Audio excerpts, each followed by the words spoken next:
Hola amigas y amigos, bienvenidos al portal del Villegas. No olviden que este programa lo pueden ver, si quieren verlo en un formato más grande, en vez de hacerlo en su computador o en su tablet, véanlo en Canal 31 Prime del cable del grupo GT de Manquehue y de Telefónica del Sur. Ahí me pueden ver en pantalla ancha y glorioso Technicolor. Algunos de ustedes quizás se acuerden del Cinerama, los más viejos. Algún día vamos a conversar en el Museo Cultural de la cultura del cine, que era hegemónica y prevalecía en Chile hace unos 20 años o más.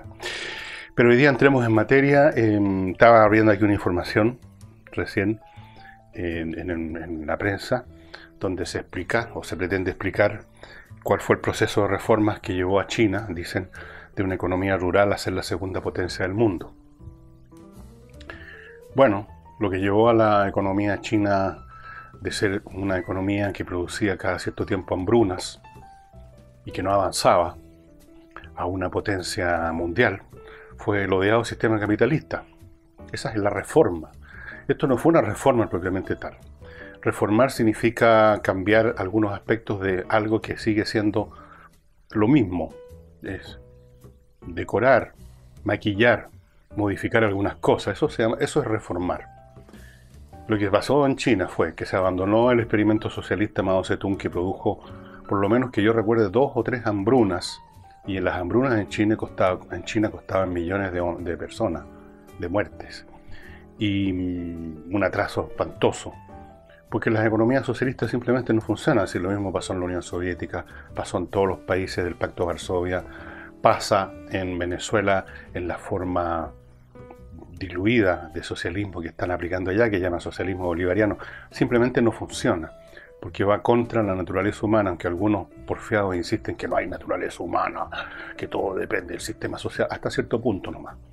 Hasta cierto punto el sistema social, la cultura, determina parcialmente algunos elementos, pero de algunos elementos de qué, hay un algo, hay una sustancia que toma tales o cuales formas, pero esa sustancia es invariable en la naturaleza humana.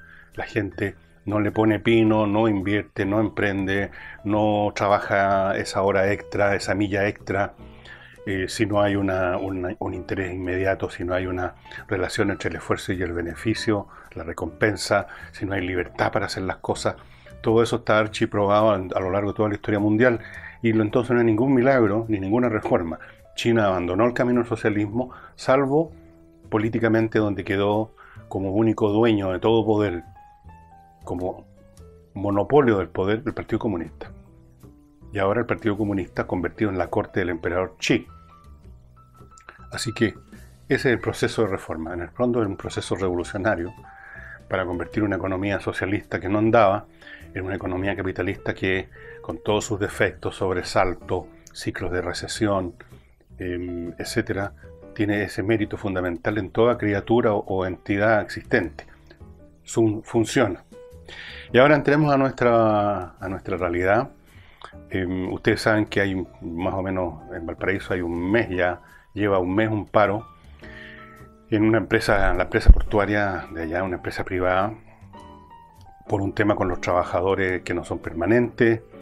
Y este es un tema que lo vemos todos los años, siempre, por supuesto, los descontentos del sistema portuario, los trabajadores que tienen algo que reclamar, con o sin razón, eligen esta fecha porque es la fecha en que empieza a moverse la exportación de fruta. Entonces, toda huelga tiene como objeto obtener algo a cambio de una presión, de un daño que se ejerce. Una huelga que no ejerciera ningún daño, que no produjera un efecto en la empresa a la cual pertenecen los trabajadores, no serviría de nada. La huelga es para dañar,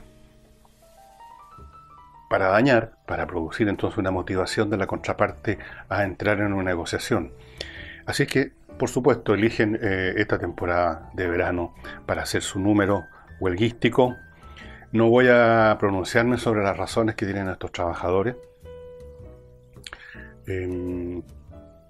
Solamente puedo decir que el gobierno ha estado forcejeando, ha estado metiéndose ahí para tratar de parar el paro, y ayer se anunció eso que llaman en Chile una mesa de trabajo. O sea, no ha terminado el paro. hay una mesa de trabajo donde las partes se van a sentar a ver si llegan a algún tipo de acuerdo. Good luck le deseo al gobierno en esto, porque estas discusiones con los trabajadores portuarios no son nada de fáciles, es un gremio complicado. Respecto a Moreno, ¿se acuerdan ustedes que ayer conversamos del viaje de Moreno a la Araucanía y dijimos que si uno no va a conversar para un diálogo de paz con quien precisamente está perturbando la paz, el asunto no tiene mucho sentido? Ayer tuvimos más detalles de este viaje. Moreno se juntó con el papá de Catrillanca y fue un encuentro de lo más emotivo. Corrían las lágrimas. Frases como decir, bueno, como Moreno literalmente fue como un duelo. Anduvo en punta de pie, súper amoroso. Hablaron de cosas familiares, casi se tomaron de la mano. Fuera de eso, está anunciando que se va a encontrar con el Consejo de los Loncos, con 20 loncos, creo, que representan un montón de comunidades. Y dice que ve una excelente disposición por doquier, que quiere seguir con el plan que tenían de desarrollo del sur.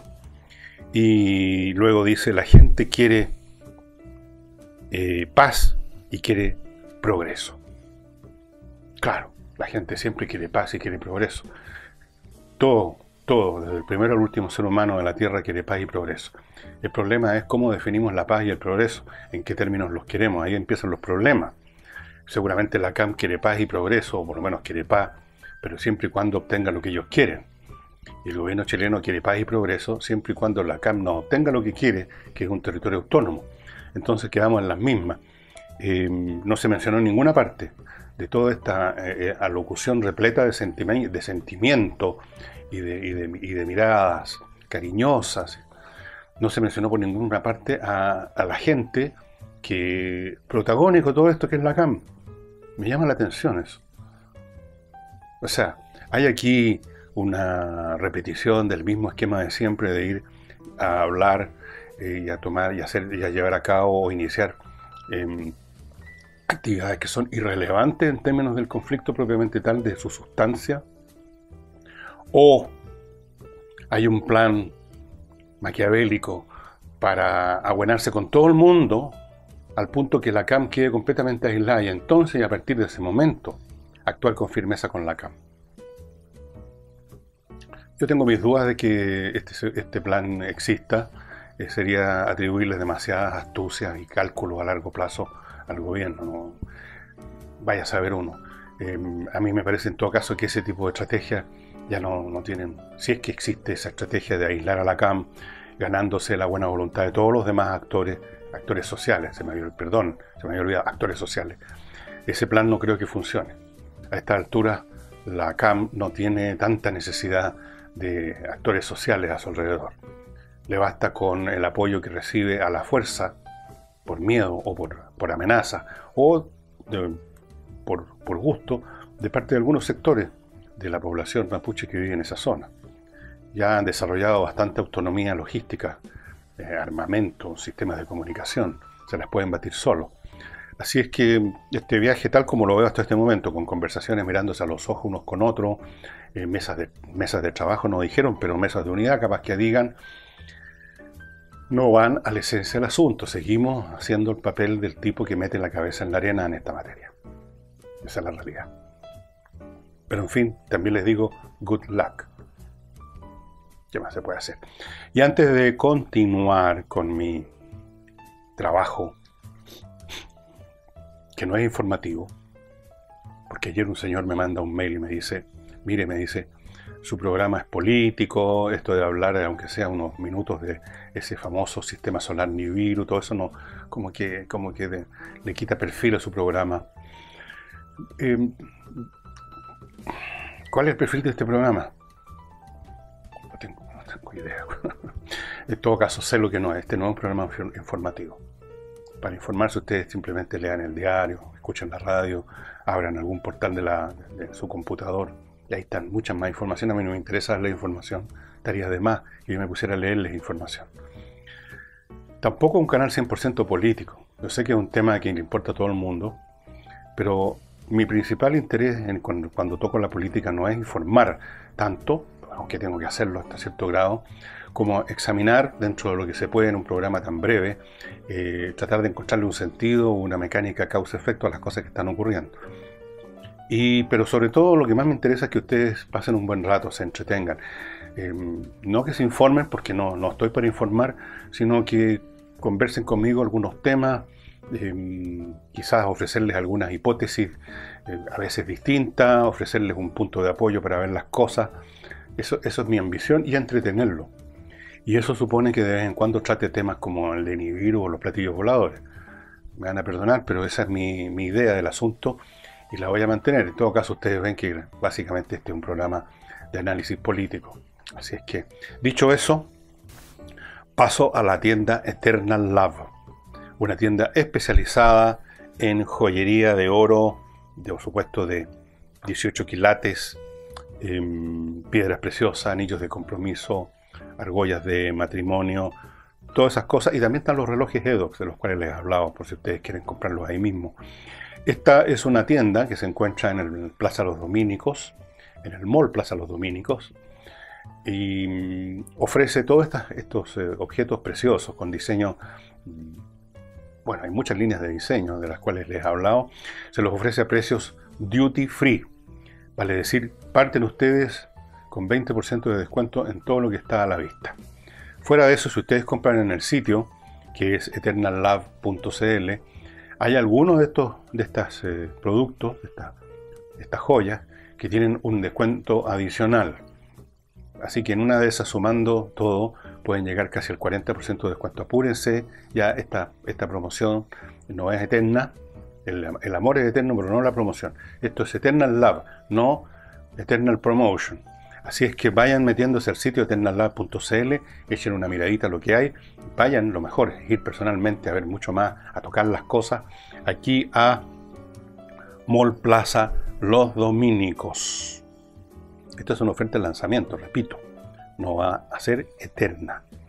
Así es que Eternal Love, este es el momento de hacer un hermoso regalo de Pascua a su señora, a su polola, en fin, a su pareja, o como sea que usted quiera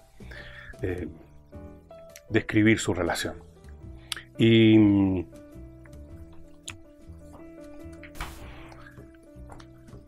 hay un tema de largo aliento que pretendo tocarlo lo mejor posible acá, y que lo he visto algunos, bueno, todos sospechamos lo mismo, pero ayer vi en algún medio, vi algunos datos más, y tiene que ver con el decaimiento, la decadencia en cuanto a feligresía, en cuanto a influencia social y cultural de la fe católica, o sea, de la Iglesia Católica en Chile. Fíjense que hoy solo un 55% de los chilenos, de acuerdo a los estudios que se han hecho, se confiesan como católicos. Eso es 14 puntos menos que hace una década. Hace una década era, por lo tanto, el 69. Y antes de eso, si no recuerdo mal, en la época en que yo era cabro chico, en los años 60, y para qué vamos más para atrás, el 90%, si no recuerdo mal, una cifra que alguna vez leí en esa época, pues, como el 90% más de los chilenos se declaraban católicos. O sea, la feligresía católica ha ido disminuyendo. Algunos piensan, y yo pensaba, que había un trasvasije desde la fe católica hacia las iglesias evangélicas, que son muy atractivas por muchas razones que ya vamos a examinar. Pero no es así. Esta encuesta demuestra que se ha mantenido estable la feligresía evangélica. De hecho, incluso ha disminuido un punto. Está alrededor de los 14 puntos. Hace una década eran 15. Bueno, eso puede ser una variación estadística del método de estudio, pero está estable. Entonces, lo que está sucediendo es que la gente ya no profesa tanto la fe católica porque profesen la fe evangélica, sino por algún otro proceso. ¿Cuál es ese proceso? Bueno, partamos de la base de que decir ya no soy católico o ya no profeso la fe católica es una declaración, digamos, para los fines de una encuesta muy simple, que no expresa todo lo que realmente está en el alma de una persona, cuál es su relación con el tema religioso, con la fe católica o con cualquier fe en general. es muy vago.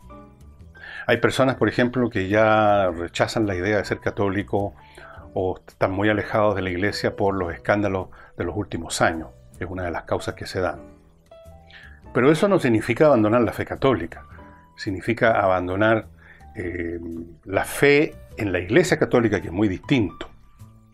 Significa alejarse, por así decirlo, como uno se aleja de una persona con la cual ha tenido un disgusto. Pero eso no significa que uno dejó de quererla, estimarla o incluso la está odiando. Hay un distanciamiento.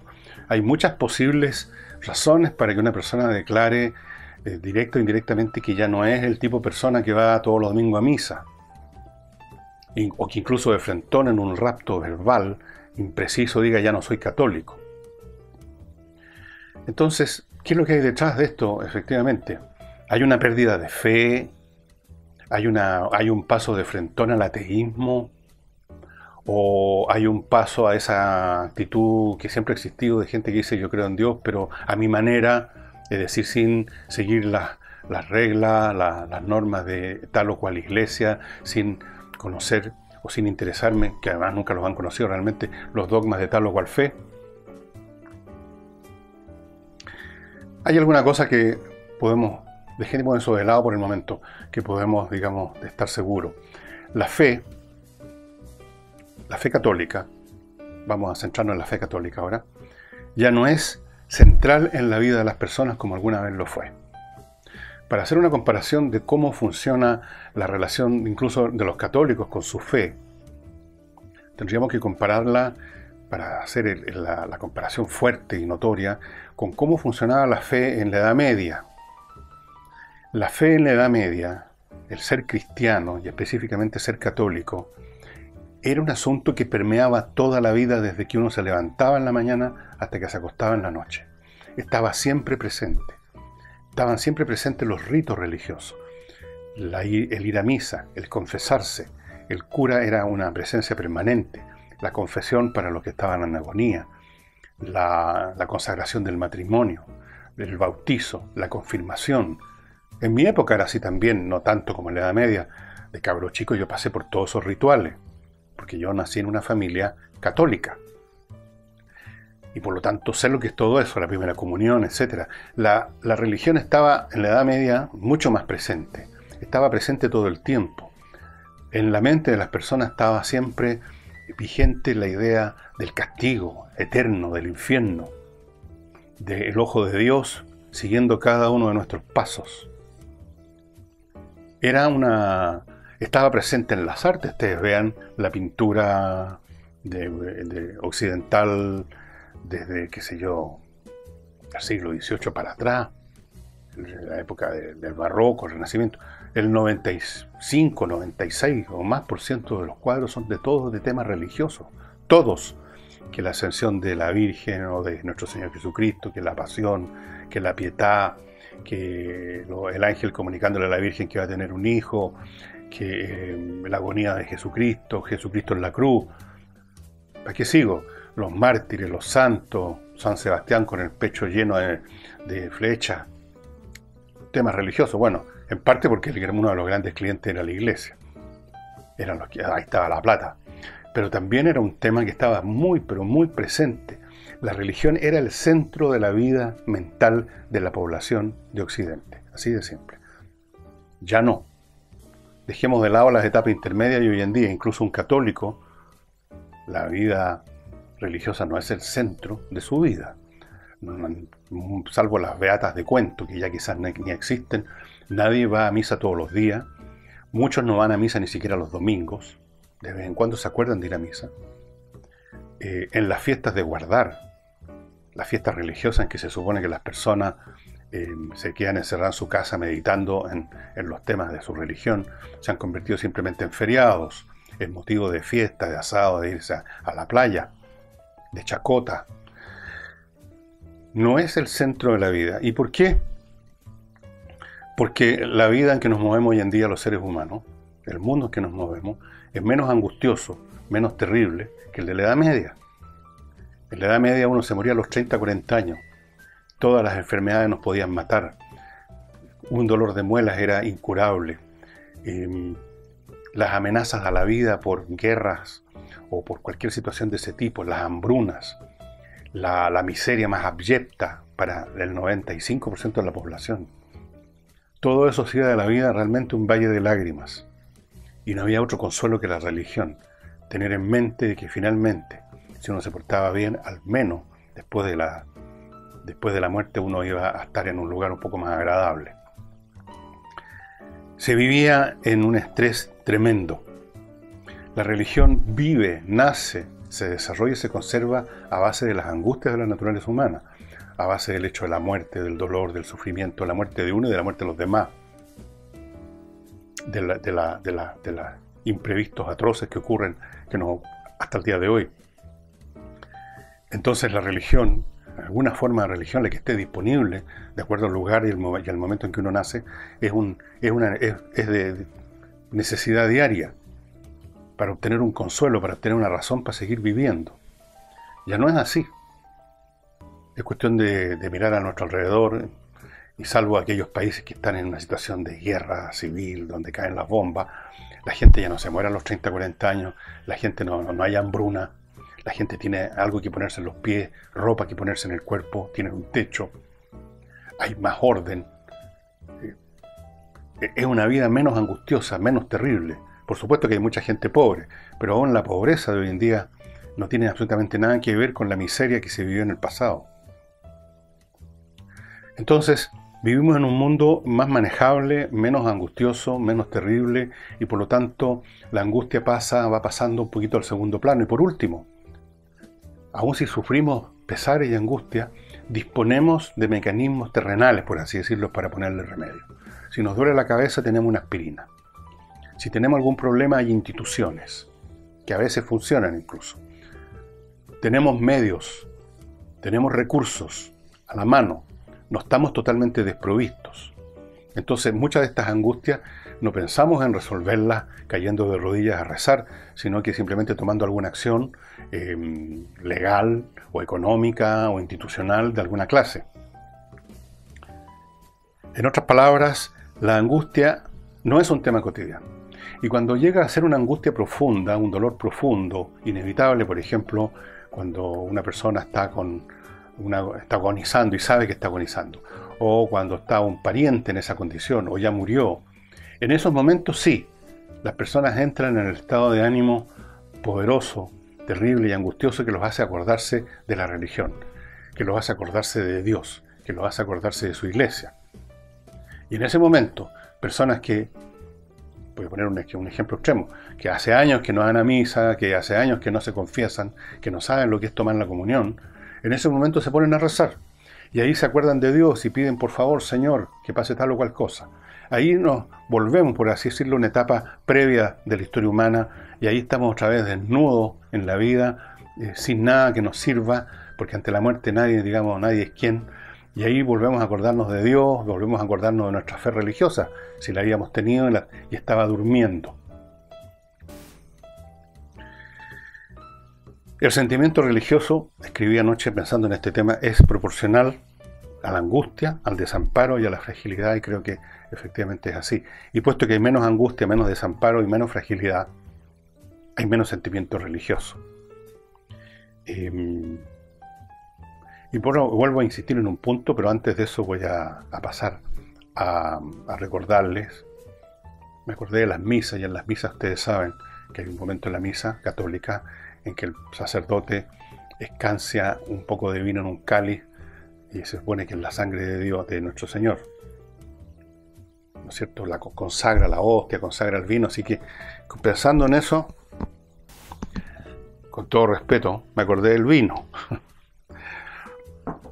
Esto es para consagrar unos buenos momentos en su casa. No le prometo nada respecto a que se convierta en el cuerpo de nuestro Señor. Simplemente entra a nuestro cuerpo y es muy rico. Y esta viña, el vino personalizado, tiene la gracia de que aparte del vino muy rico, usted puede personalizar completamente la etiqueta, puede hacer una cosa divertida. Si va a regalársela a Juan, puede ponerle Viña San Juan o Viña Santa Juana. ponerle el texto que quiera, el diseño que quiera. Hay diseños que están listos. Usted puede elegir alguno, pero también puede usted enviarle. Usted se comunica con ellos. Aquí está a mi izquierda, espero, el letrero con los datos del vino personalizado. Hay un email, hay un teléfono. Usted puede encargar desde una botella hasta las que quiera, suponiendo que haya todavía stock.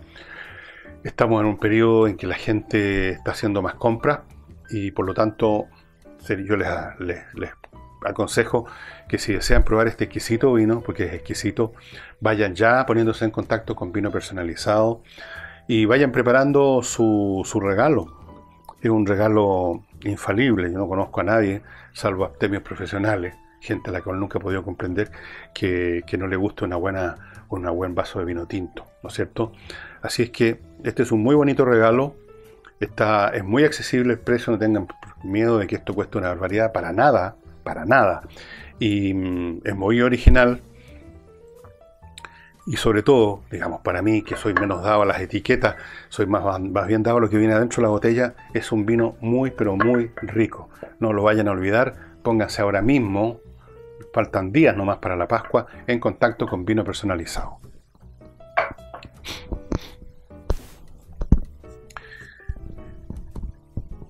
Así pues, que este estudio sobre la religiosidad en Chile, por supuesto, arroja luces sobre un montón de cosas. La Iglesia Católica como institución está en decaimiento. La fe religiosa no necesariamente. La fe religiosa, la fe en Dios, la idea de que existe un ser superior, la encuesta dice que el 80% de las personas están convencidas de eso, creen en Dios. En lo que no creen, en que a ese Dios haya que propiciarlo siguiendo los sacramentos y normas de la Iglesia.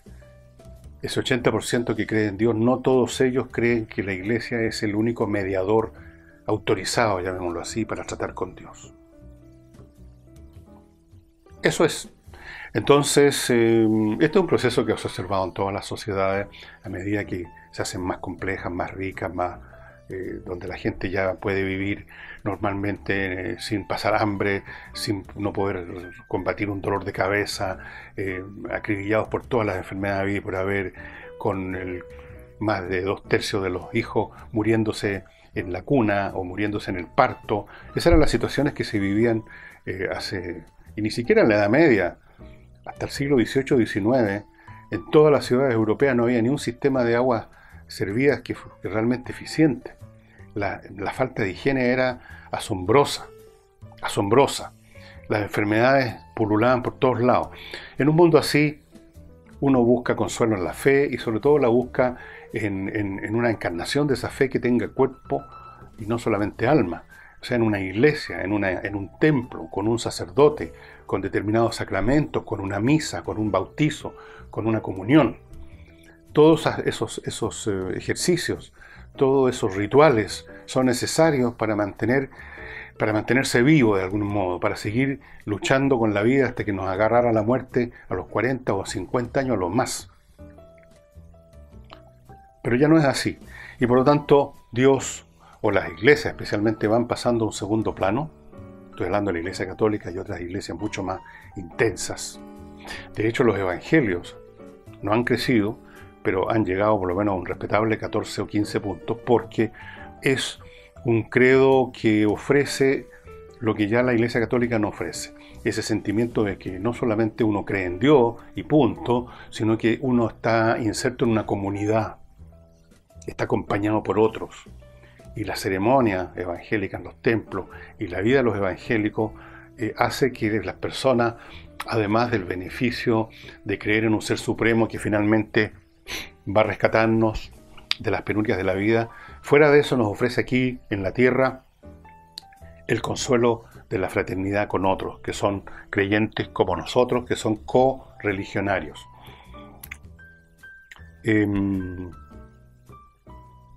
¿Qué más les puedo decir sobre esto? Por supuesto que es muy complicado, estoy simplemente haciendo una ABC del asunto. Los matices de la creencia en Dios son infinitos. La concepción de Dios, hay muchas. Hay de la concepción católica, donde Dios, o musulmana, donde Dios es una persona divina, o sea, una entidad como nosotros, pero infinitamente más poderosa, que tiene voluntad, que tiene pensamiento, que tiene propósito, que nos observa, una especie de inspector de colegio multiplicado por 1.000.000.000. Y hay concepciones, como la budista, donde prácticamente Dios es meramente una expresión verbal de la nada, es una especie de sinónimo de la nada. Es un Dios que no tiene personalidad, que no tiene objetivos con nosotros, que es equivalente al vacío. Y hay muchos matices, y entonces este es un tema, entre paréntesis, muy, muy interesante. La sociología de la religión es una de las versiones o uno de los estudios más interesantes que hay, cómo a partir de las angustias de la vida humana, de los pesares, del dolor, de la muerte, en fin, de todas esas cosas, emerge el primer instinto, el primer impulso a tratar de controlar eso, que es incontrolable, de alguna manera. Y por que las religiones, incluso modernas, ya hablemos de religiones modernas como la cristiandad, que tiene unos 2000 años nomás, o el Islam, que tiene aún menos, tiene unos 1400 años más o menos, tienen un contacto muy poderoso con lo que los antropólogos llaman el pensamiento mágico primitivo, el afán desesperado y desesperante de controlar el mundo, abuenándose con esas fuerzas misteriosas que tienen tanto poder sobre nosotros. En el pensamiento mágico primitivo es ejerciendo la magia, tratando de ejercer control sobre el mundo con ciertos gestos, con ciertos rituales. En las religiones modernas es un concepto un poco más sofisticado de una entidad creadora, no miles y miles de dioses o voluntades, sino que una voluntad, la voluntad divina, ante la cual no somos nada. Y este es un tema que conversaremos en alguna otra oportunidad, y creo que sería todo por hoy, estimados amigos. Agradezco a las personas que se siguen inscribiendo en Patreon. La manera de inscribirse está en la página, el portal del Villegas. Al final, en la última pantalla, hay un video corto que hice hace un par de meses, yo creo, donde explico cómo es el asunto de Patreon, cómo uno se inscribe. Es súper sencillo y usted no necesita suscribirse por una cantidad que le puede hacer algún daño. Usted puede suscribirse a partir de $1. O sea, ¿cuánto es el cambio? 650 pesos al mes, más o menos. Recuerde, cuando entra a Patreon, que el signo pesos es el signo dólar. Si usted pone 1, no es un 1, sino que es $1. Si usted pone 10, y así sucesivamente. Así que si quiere dar 10 lucas, no ponga 10.000, porque van a ser $10.000. Ponga el equivalente en dólares, que sería, qué sé yo, $15. Y así, haga el cálculo y ponga los dólares que le parezca conveniente. Y muy agradecido a todas las personas que ya están inscritas. Nos veremos mañana. Muchas gracias.